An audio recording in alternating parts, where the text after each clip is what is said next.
안녕하세요, 한참 변호사입니다. 오늘 말씀드릴 내용은 가진 자의 이혼, 부제는 가성비의 5년, 약속의 10년 정말일까? 입니다.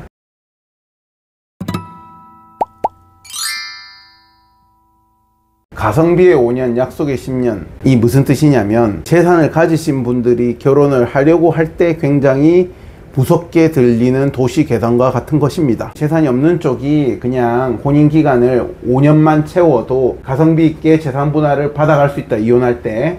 그 다음에 10년을 채워버리면 확정적으로 50%의 재산을 약속한 것처럼 받아갈 수 있다, 이 말인 거고, 그죠?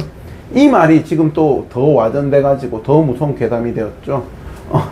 가성비의 3년, 약속의 5년, 이 말도 돌고 있습니다.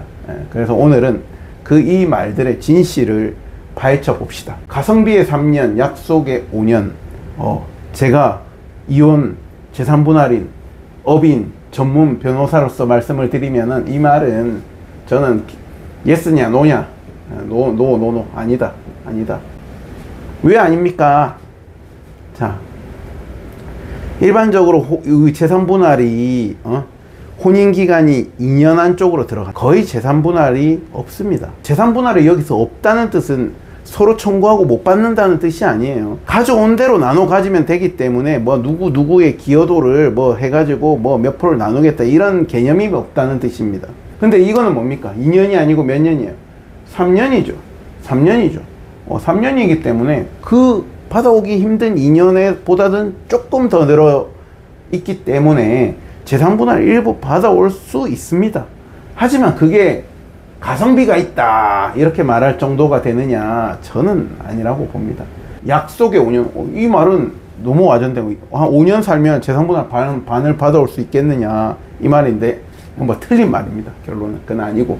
그래서 3년하고 5년하고는 아니다. 개별 사건 하나만 보면 그렇게 가성비 있게 받아왔네, 내지는 5년을 살았지만 다른 기여 요인이 있어 가지고 50%를 받았네, 이런 사례는 있을 수 있습니다. 하지만 전제는 뭡니까? 아무것도 안 하고 그냥 50% 가까이 받아올 수 있느냐? 전혀 그렇지 않다. 전혀 그렇지 않다고 말씀드렸지만, 또 여러분들께서 아셔야 되는 것은, 저희가 재산분할 설명할 때는 재산의 규모가 많이 좌지우지합니다. 재산 규모가 적은 경우에는 적용이 될 수 있지만, 가성비의 5년, 약속의 10년은 틀린 말입니까? 반은 맞고 반은 틀렸다, 이렇게 표현하겠습니다. 이게 지금 제가 괴담이라고 표현한 것이 뭐냐면, 이런 단순 논리로 재산분할이 이루어진다면 비싼 변호사를 선임할 필요도 없고, 그래서 이런 괴담이 돌면 누가 피해를 보느냐? 내가 재산이 있는데 10년 살았으니까 반을 떼줘야 되는 거 아니냐? 그 사건을 들여다보면 절대로 반을 떼줄 사건이 아닌 사건이 많거든요. 그래서 괴담이라는 겁니다.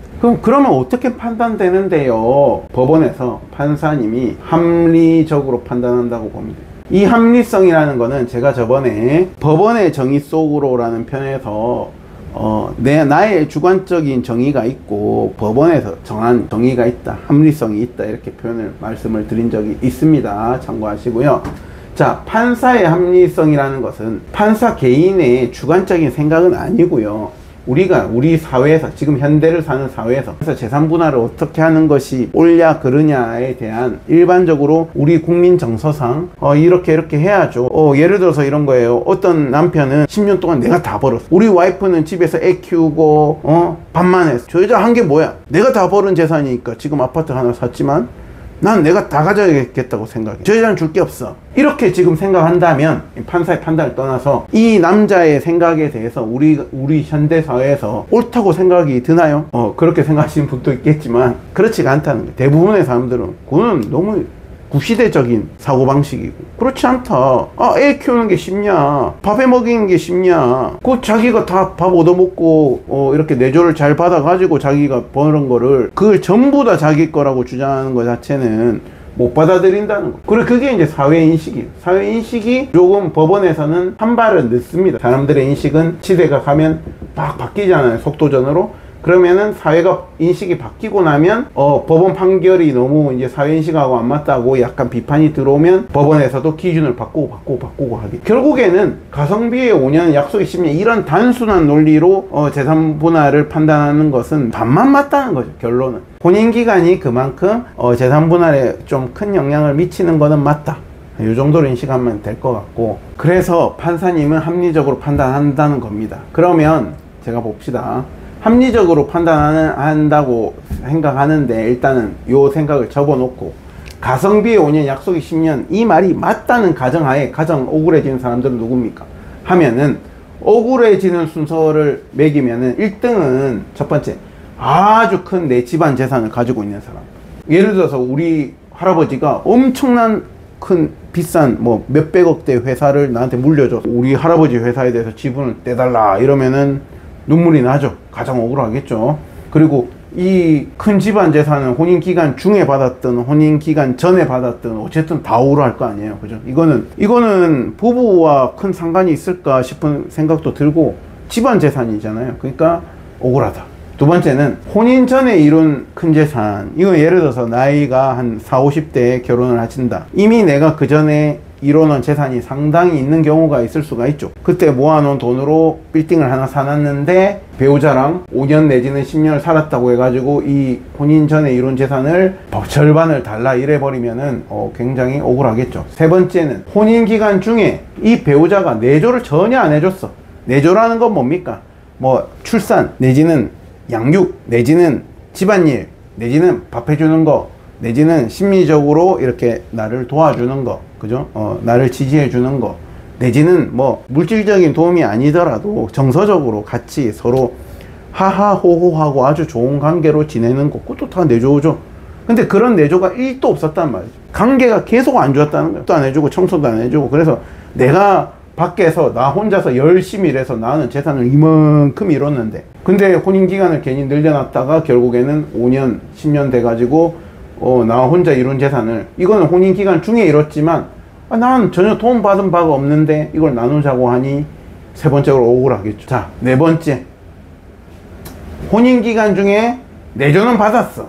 내조는 이제는 조금 억울하다, 좀 그렇습니다. 내조는 받을 건 다 받았어. 근데 어쨌든 내가 가서 내가 소득 활동을 많이 했단 말이야. 그리고 내가 일반적인 벌이보다 내가 좀 벌이가 많았단 말이야. 근데 이거를 뭐 반을 내놔라 하니까 나는 좀 억울하다 이런 생각 들 수 있죠. 자, 다섯 번째, 혼인기간 중에 서로 모았어. 뭐 집안에서도 양쪽에서 들어왔고 소득도 뭐 비슷하게 활동했고 모았어. 하지만은 내 소득이 좀 더 높았든지 우리 집안에서 좀 더 돈이 더 들어왔단 말이야. 그게 조금 억울하다. 그게 억울함으로 따지면은 1, 2, 3, 4, 5잖아요. 그죠?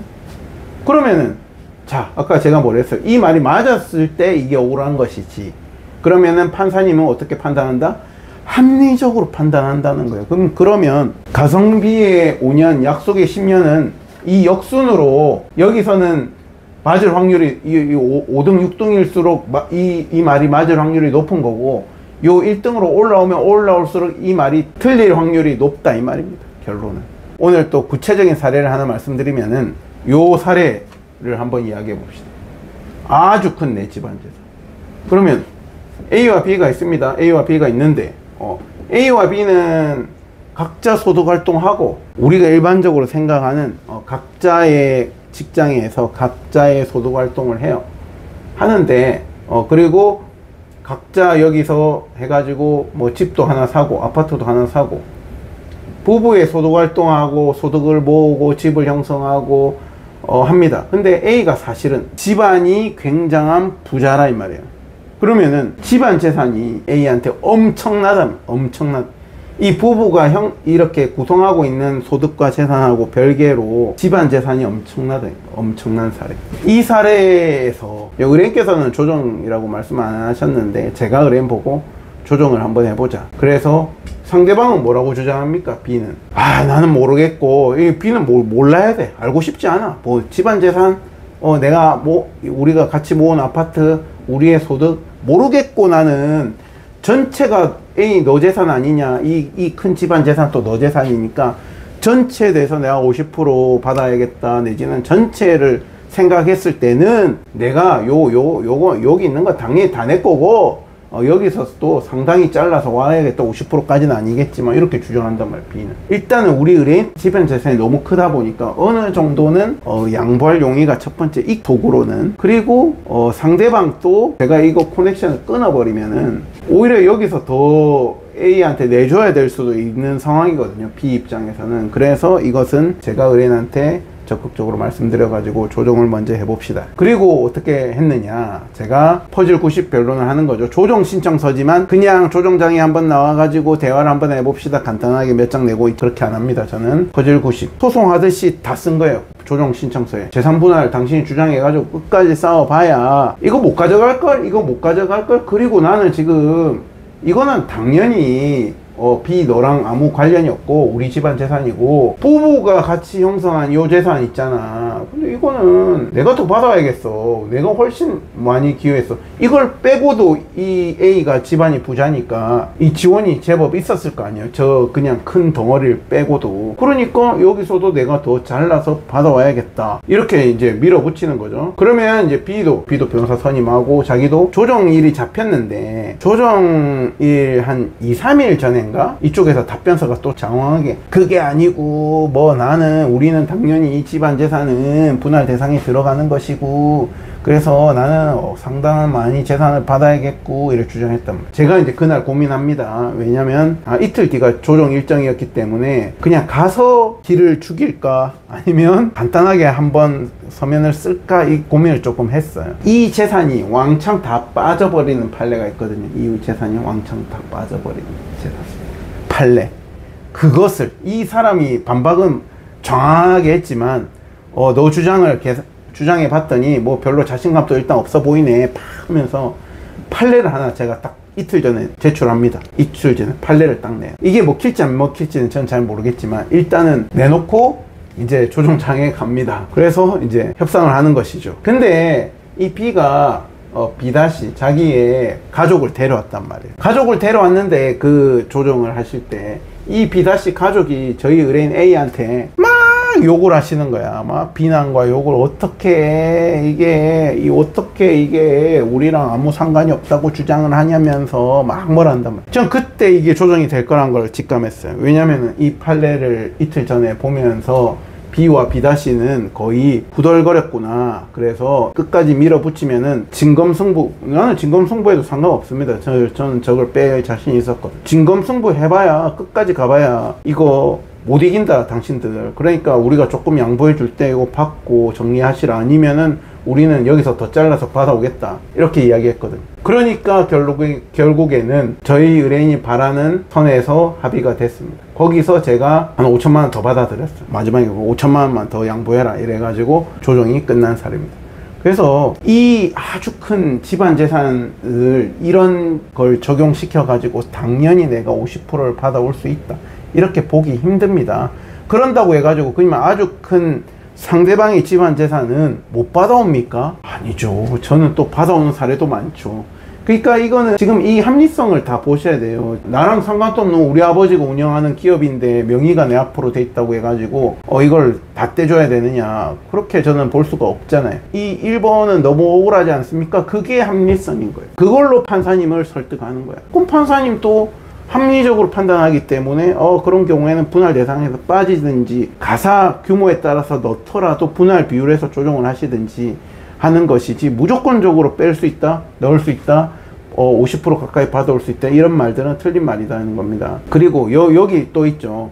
혼인 기간 중에 내조 없이 나 혼자 이룬 재산, 그죠? 이거 3등밖에 안 되잖아요. 이거는 나의 잘못이 있는 거야. 나의 잘못은 뭡니까? 내조도 못 받고 공감도 못 받고 부부관계도 나빴는데 그래서 너무 억울하다, 이 말 아닙니까? 근데 혼인기간을 너무 내가 채워줬다, 이 말이에요. 생각했을 때 일반적인 재산 수준이면 조금 내가 좀 손해보더라도 좀 떼준다, 그게 이제 판사의 생각. 그리고 큰 재산인데 내 혼자서 이런 게 뭐 큰 재산 계속 나는 막 승승장구해가지고 막 월에 막 몇 천만씩 몇 억씩 벌고 있는데 상대방하고 관계도 다 나쁘고 뭐 말도 안 하고 돈 받는 것도 일도 없는데 계속 내 재산을 이혼을 안 하고 쌓고 있으면은 빨리 손절을 안 한 나의 잘못인 거예요. 왜냐면 관계 손절을 안 한 내가 재산이 규모가 적으면 모르겠는데 나중에 이래가지고 실제로는 내조도 1도 받은 바도 없는데, 예를 들어서 혼인기간 10년인데 내조는 1년 받았고 9년 동안에는 거의 남남처럼 살았다. 아무런 도움 받은 바도 없다. 그랬는데 10년 다 채웠다고 그러면 50%를 안 줘도 되느냐. 상대방은